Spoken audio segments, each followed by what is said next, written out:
If you are looking to purchase a business, one of the first aspects that needs to be taken into consideration is, does that purchase price make sense?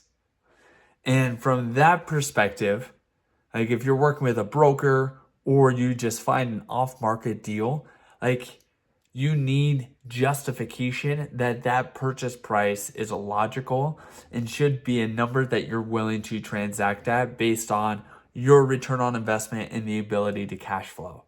And ultimately, a lot of buyers will neglect to understand the value of their business or the business that they're looking to purchase. So sellers always neglect understanding the value of the business. And so as a buyer, if you are going in and understanding kind of this is why the value of the business is X, then you're already in a better position than the seller because you understand their business in a way that you can see, okay, based on this variable, this is how it impacts price right here. So from that perspective, as a buyer, you should make the investment in understanding the value of the business prior to transacting. And the easiest way to consider ordering a business valuation is looking at it from an insurance perspective.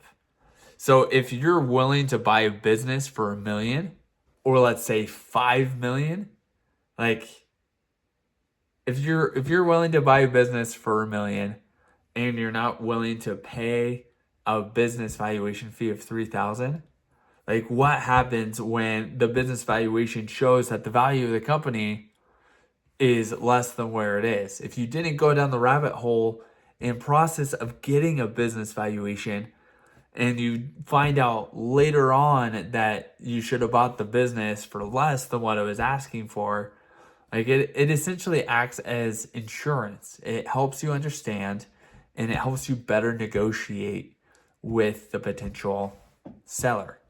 And at the same time, like let's say you're working with a broker.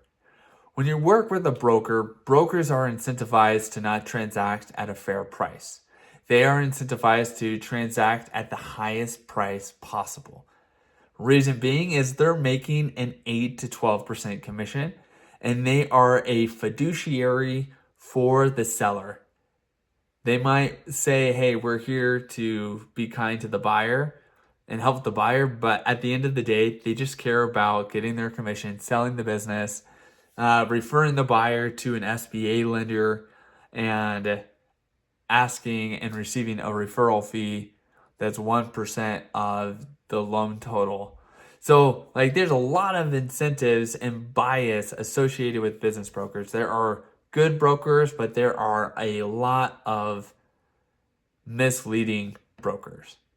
So from the perspective of that, if you're working with a broker, hiring someone to do the business valuation as well as the financial due diligence, like a quality of earnings, is important because what the seller, what the broker is presenting to you might not be fair and reasonable for both parties to be transacting at.